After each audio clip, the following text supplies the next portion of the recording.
जय हिंद फ्रेंड। एक बार पूरी क्लास हमने कंप्लीट कर दिया था, बट अभी जब इसको अपलोडिंग की बात आई तो अपलोडिंग में हम देख रहे हैं कि पूरी की पूरी क्लास आपको दिख ही नहीं रही है।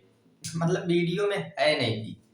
क्लास पूरी करने के बाद रिकॉर्डिंग भी हो रहा था, हमने सेव भी किया है, बट अभी जब ट्रांसप्लांट करके हमने उसको भेज के अपलोडिंग की बात की तो फिर वो नहीं दिख रहा है, ना इसी फोन में ना उसी फोन में। तो काफी दिक्कत हुई, इसलिए इस बार हम जो है इसको थोड़ा सा स्पीड से कवर करेंगे।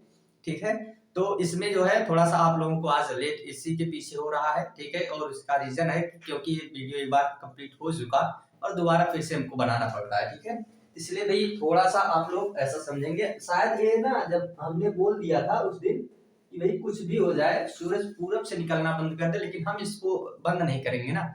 तो ये पूरी तरह से सब लोग लपट गए हैं कि देखते हैं ये आदमी को कैसे जो है थोड़ा सा हरा दिया जाए।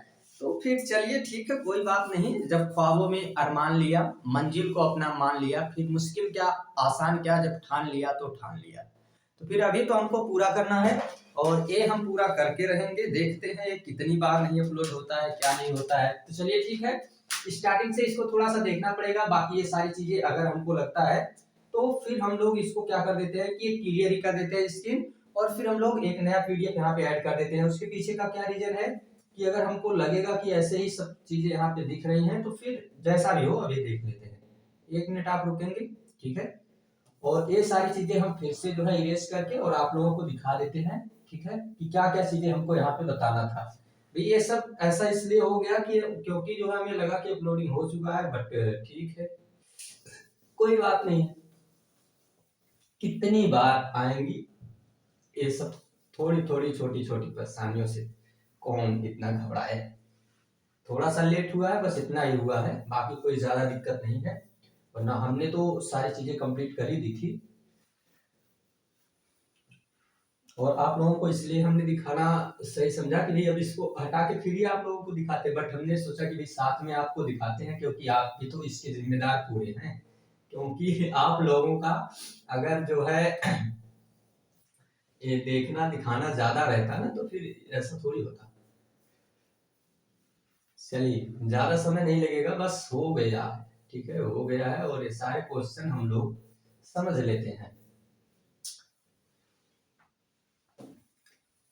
आपको बताया ना कि इसमें हमने थोड़ा सा अपने वर्तमान की सरकार के बारे में कुछ ज्यादा ही बोल दिया था। शायद इसीलिए वीडियो अपने आप डिलीट हो गया या फिर सेव ही नहीं हुआ। इससे लगा कि हमारे सरकार के बारे में बोल रहे हैं आप, अभी आपको बताते हैं। ठीक है, तो शायद इसलिए नहीं हुआ होगा। चलिए स्टार्ट करते हैं पहला क्वेश्चन। और पहला क्वेश्चन क्या है हमारे सामने? पहला क्वेश्चन है कि राष्ट्रीय आय का आकलन सबसे पहले किसने किया है? तो राष्ट्रीय आय का सबसे पहले आकलन दादा भाई नौरोजी ने किया था। एक 1867-68 की बात है, 1867-68 के आसपास की घटना है। दादा भाई नौरोजी ने सबसे पहले बताया था नेशनल इनकम के बारे में। नेशनल इनकम की बात इन्होंने सबसे पहले की थी, 20 रुपए प्रति व्यक्ति आय इन्होंने बताया था उस समय में। ठीक है, थोड़ी सी स्पीड हमारी रहेगी क्योंकि भाई दोबारा इसको रिकॉर्ड कर रहे हैं तो फिर थोड़ी सी स्पीड हो सकती है, बट आप घबराइए नहीं, समझ में आपको आएगा।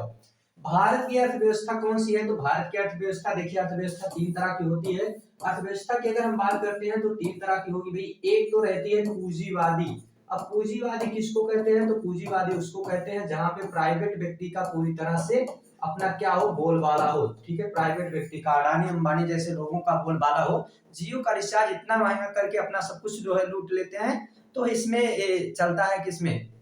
पूंजीवादी, उसको पूंजीवादी अर्थव्यवस्था। और फिर हम लोग क्या कहते हैं? साम्यवादी एक रहेगी जिसको समाजवादी या साम्यवादी नाम देते हैं। तो इसमें यानी कि सरकार का बोलबाला हो, खाली सरकार का चले, सरकार का चले। जो नॉर्थ कोरिया का एक है बेवकूफ आदमी बाल कटवाने के लिए, वो नॉर्थ कोरिया का रहता है। ठीक है, तो ये सरकार का जहां ज्यादा रहता है वहां पे साम्यवादी या समाजवादी।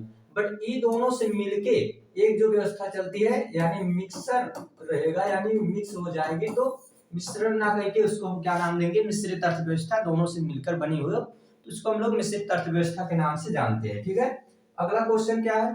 तो अगला क्वेश्चन यानी कि क्वेश्चन का आंसर तो आप खुद ही अब बता सकते हैं कि भारत में कौन सी मिश्रित अर्थव्यवस्था है।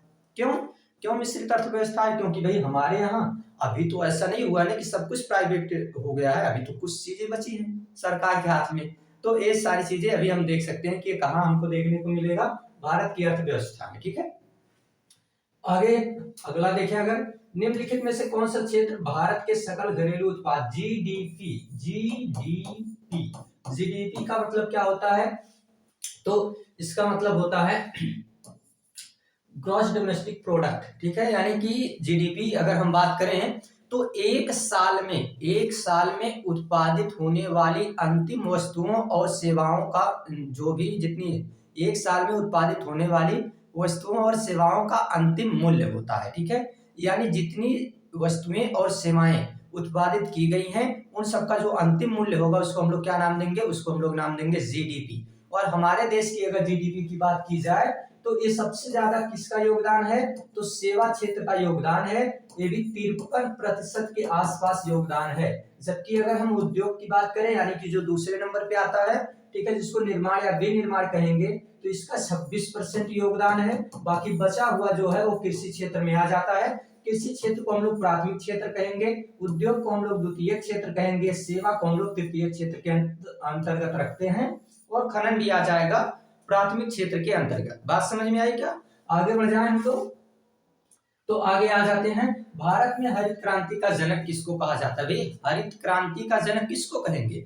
हरित क्रांति का जनक जिन्होंने क्या किया था, चावल और गेहूं में क्या इन्होंने किया, इनका नाम था डॉक्टर एम एस स्वामीनाथन। इन्हें मिला है भारत रत्न। याद रखेंगे कि इनको भारत रत्न से सुशोभित भी किया गया, भी इनको भारत रत्न दिया गया है। और साथ में याद रखेंगे कि इन्होंने चावल और गेहूं को अच्छी उपज की बीजों का इन्होंने तैयार करवाया कि भी ठीक है, इससे ताकि हमारे देश में क्या हो सके कि अधिक मात्रा में उत्पादन हो सके। तो इनको हम लोग नाम देते हैं कि इन्होंने सबसे पहले क्या किया था, हरित क्रांति का जनक, इसीलिए इनको मानते हैं। ठीक, आगे देखते हैं हम लोग, भारतीय रिजर्व बैंक यानी कि आरबीआई का मुख्यालय कहाँ है, तो भारतीय रिजर्व बैंक, इसके बारे में याद रखेंगे कि इसकी स्थापना कब हुई है, तो इसकी स्थापना हुई है 1935 में। ठीक है, 1935 में इसकी स्थापना हुई। और इसमें अगर हम बात करें राष्ट्रीयकरण इसका कब हुआ, तो 1949 में इसका राष्ट्रीयकरण हुआ। और अगर हम इसमें बात करें तो इसका मुख्यालय कहाँ है, तो इसका मुख्यालय मुंबई में है। ठीक है, मुंबई में है। ये उन्हीं व्यक्तियों के द्वारा बनाया गया। बट इसमें अगर हम देखते हैं तो सबसे ज्यादा आरबीआई के बारे में हम जब डिटेल कॉन्सेप्ट में देखेंगे तो फिर हम समझेंगे कि किस तरीके से इसकी स्थापना वगैरह हुई है, वो सारी चीजें हम देखेंगे कॉन्सेप्ट क्लास में। आगे हम देखते हैं 6वां क्वेश्चन। तो 6वां क्वेश्चन है योजना आयोग प्लानिंग कमीशन। प्लानिंग कमीशन किस वर्ष में स्थापना हुई, तो 1950 में। वो भी 1950 में अगर इसकी स्थापना हुई है तो आपको बता दें 15 मार्च 1949 को इसकी स्थापना हुई थी प्लानिंग कमीशन की। इसी के तहत यहाँ पर जो है बताया जाता है कि कुछ चीजें, जैसे हम बात करें तो पंचवर्षीय योजना जैसी बातें इसमें आती हैं। ठीक है, तो प्लानिंग कमीशन 15 मार्च 1950। अगला क्वेश्चन ये देखिए, ये कहां से आ गया जी, हाँ पंचवर्षीय योजना, लेकिन अभी इसको थोड़ी देखना है, पहले ही आ गया क्या? अच्छा, एक क्वेश्चन यहाँ नीचे होगा, एक मिनट, अगर एक क्वेश्चन यहाँ होगा नीचे तो फिर तो दिक्कत आएगी।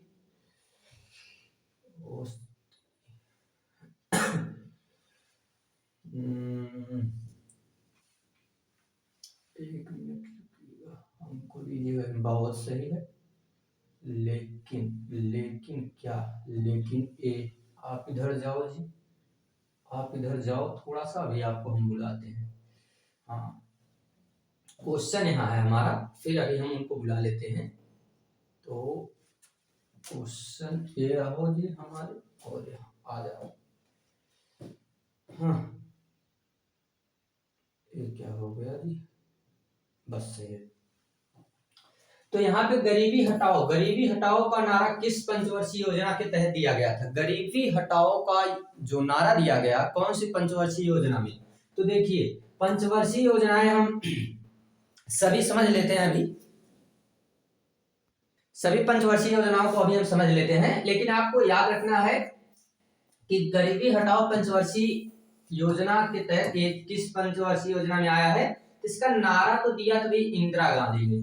ठीक है, इंदिरा गांधी ने इसका नारा दिया, और इंदिरा गांधी ने इसका नारा दिया है, वो भी कब, तो 1971 में चुनाव के स्टार्टिंग के समय में इसका नारा दिया गया था। इस चौथी पंचवर्षीय योजना के तहत इसका नारा दिया गया था, बट इसको लागू पूरी तरह से मतलब इसमें जो कार्य किया गया तो पांचवी पंचवर्षीय योजना में।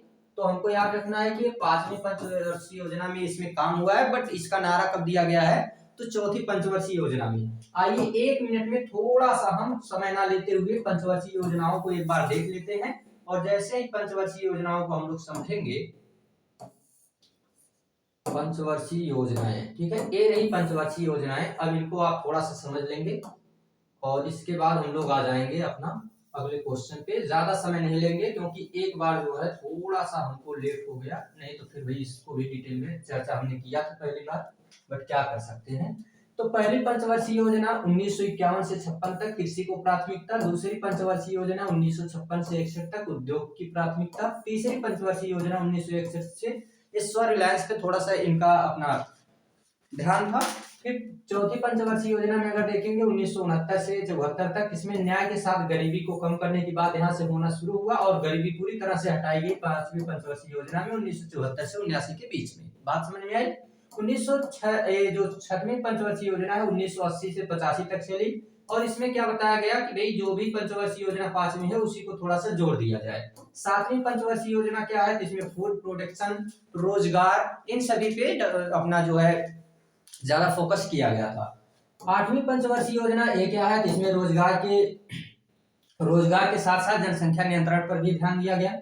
नौवीं पंचवर्षीय योजना 1997 से 2002 तक चली थी और 7% इस पे ग्रोथ रेट हमको देखने को मिलती है। 10वीं पंचवर्षीय योजना में अगर हम देखेंगे तो स्वरोजगार की बातों को ध्यान दिया गया, और फिर 11वीं पंचवर्षीय योजना के तहत यहाँ पे हमको देखने को मिलता है, इसमें भी काफी ग्रोथ देखने को मिलती है 1907 से 12 के बीच। और पांचवी जो लास्ट वाली पंचवर्षीय योजना 12वीं है, ये 2012 से 17 तक चली, जिसमें स्वास्थ्य, शिक्षा, सेवा, इन सब पे ध्यान दिया गया, और इसके बाद पंचवर्षीय योजनाओं को समाप्त कर दिया गया। उसके पीछे का क्या रीजन था, हमारी सरकार को लगता था कि क्या जरूरत है पंचवर्षीय योजनाओं की, हम बिना किसी भी प्लानिंग के काम कर सकते हैं, तो उन्होंने इसको हटा दिया है। ठीक है, तो ये 2017 से हटा दी गई, क्योंकि उनको लगता है कि बिना प्लानिंग के हम लोग सारे काम कर लेंगे, तो भाई कोई दिक्कत नहीं है। करना भी क्या है, तो ज्यादा तो काम करने नहीं है, अधिकतर नेता देश को चौपट करने ही आए हैं, तो अपना चौपट करेंगे, उसमें प्लानिंग व्लानिंग की क्या जरूरत है, तो ज्यादा दिक्कत यहाँ पे होती नहीं है।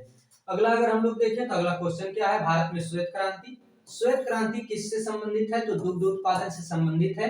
बाकी ये धान और गेहूं की जो क्रांति है ये हरित क्रांति कहलाती है, इसको हम लोग हरित क्रांति के नाम से जानेंगे।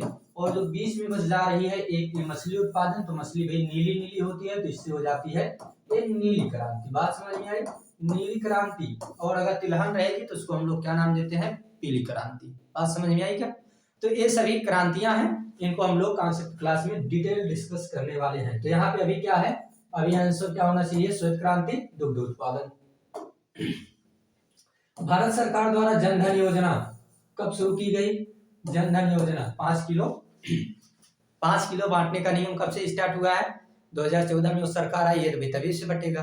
5 किलो भात देके हमको बांटा दिया जाता है, और पूरे महीने हमको मतलब वो जो राशन मिलता है उसके प्रति हम लोग बड़े खुश भी रहते हैं कि हमको तो दिया जा रहा है।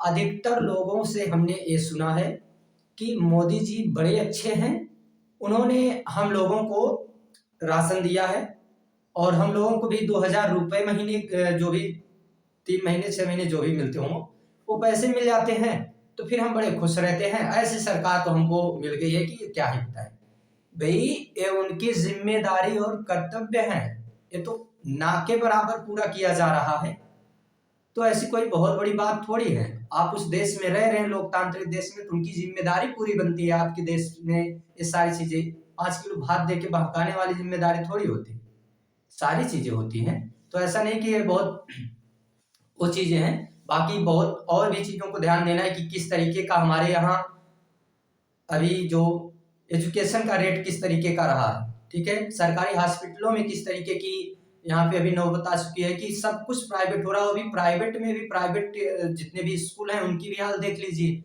सब केवल और केवल किस पे लगे हुए हैं, लूटने पे लगे हुए हैं। सच्चाइयां कहने वाले नहीं है। 140 करोड़ में अधिकतर लोग केवल अपना भला चाहने वाले हैं। यहाँ सच्चाइयाँ कहने वाले, बोलने वाले बहुत कम बचे हैं।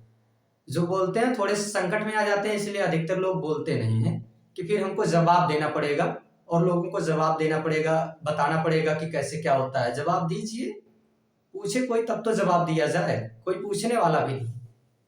तो मिलेगा कभी मौका, ठीक है, तो हम लोग भी उसमें बातें अपनी करेंगे। फिर ज्यादा नहीं अभी बात करते हैं क्योंकि समय हमारे पास कम है, तो फिर हम लोग आगे कभी बातचीत करेंगे।